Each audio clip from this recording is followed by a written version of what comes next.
Well, Jett Bowling back from Macau, and probably quite an experience for lots of different reasons, but mainly the weather. What a horrendous weekend it was weather-wise.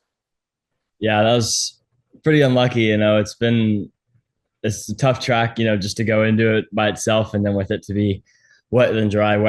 It's, doesn't make it easier, especially, going there without any real track experience there and with a team who's never been there. So it was definitely difficult to say the least.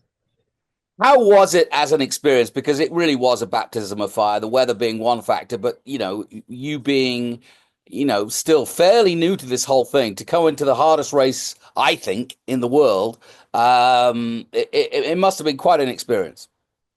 Yeah, I think it's, intimidating when you get to the track, driving to the hotel from the airport. We drove on the front straight for, about 2 minutes. So that was really cool to see. I'd say it was intimidating, but at the same time, it's hard not to smile and, think like, wow, I'm in Macau, I'm driving, an open wheel car here. It's just, it's really awesome to take it in and, think about how far I've come. Yeah, that's I think the point, isn't it? So let's just set it up a little bit. This was the FRECA World Cup, effectively. Yeah. So it's people that are at your level of Formula Regional, which is what which is or Formula Regional World Cup, I should say. But so it was a good chance for you to at least gauge where you are now. What did you find out?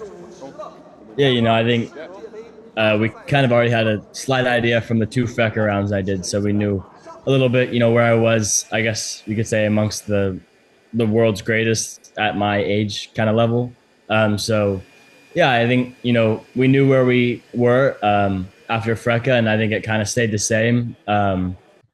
Yeah, I'm just a bit disappointed that there wasn't, any dry sessions and, everybody had the same conditions. But I think, we really could have shined a bit more with just a lot of laps where, it was, you do a lap and a half, red flag, and then a lap and a half. So it was hard to, really build momentum. So I'm a bit disappointed with that. But, I think where we are is, pretty competitive for how long we've been doing it. Well, take me through the weekend. You got there. Obviously, like I said, it's pretty intimidating when you first get on that straight, even in a road car, to see it. So tell me a little bit about your preparation and getting through qualifying.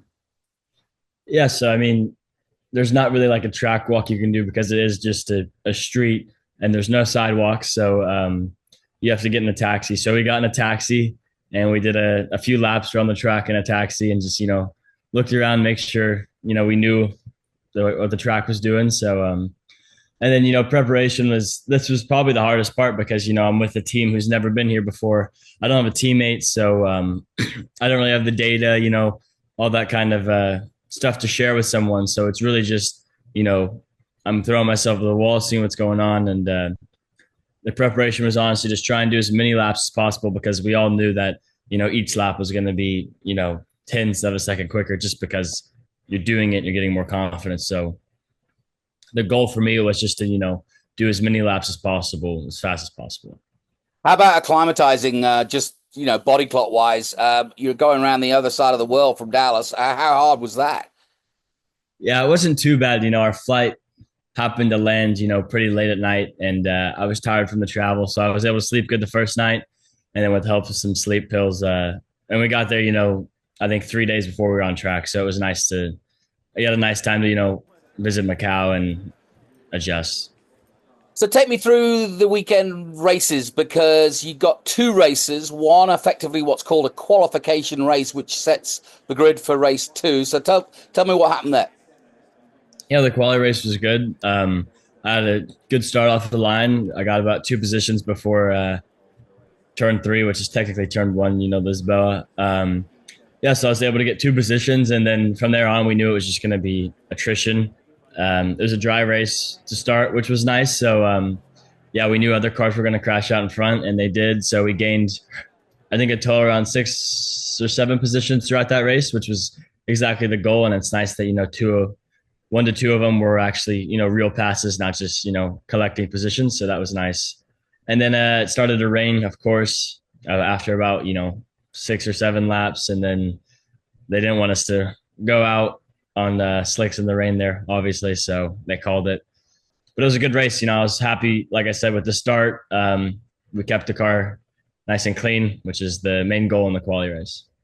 Yeah, no question. So going up to the Grand Prix, I'm sure. Just tell me about the experience of that, because I know, having been there as many times as I have, um, it's like no other race you've ever done, because you've never been asked to meet the president, or meet meet the entire organizing committee and stand there with all the other drivers. Tell me about all the lead up to the race. Yeah, it's pretty cool. This is where you kind of, it's one of those moments where you sit back and you're like, wow, this is, it's more than just racing. It's something else. Like you said, we're shaking the hands of the president or prime minister of Macau, like the owners of the MGM, the Venetian, all these casinos. There's all these, extravagant, grid girls and, performances at the line, or the dragon dances. It's really cool to see how the whole city just really gets behind it. There's obviously a bunch of pictures. People are asking for autographs. So it's just cool to, take a step back and realize, wow, I'm doing more than just driving a car as fast as I can. So that was awesome. And then, yeah. Is it hard to keep your concentration, given that you're trying to do a job? It's a bit hard because, you drive to the grid and you stop, and then, they're telling me, hey, you have 30 minutes, you can get out of the car. Where normally it's like, you get to the grid and you have 20 seconds, so it's a bit different, but it's cool to kind of change the vibe up a little bit. Well, tell me about the Grand Prix. What happened? Yeah, that was just unfortunate. Like most of the weekend was, we did a safety car start because some of the grid boxes were still wet, and the leaders just didn't want it to be an unfair start, which I understand. Yeah, I had a poor restart, got past before turn 3, and then the dreaded somebody crashed in 3, somebody crashed into them, and then obviously there's nowhere to go, so it's a pile up, and I just got collected, so I did 3 laps of the Macau Grand, or 3 turns of the Macau Grand Prix is what I like to say. So yeah, but that's part of it. Obviously I was upset. I think the team was upset just because it was the first Grand Prix. We knew there was a lot of positions to be gained because we knew something like this was going to happen, but we didn't think we'd be inside of it. So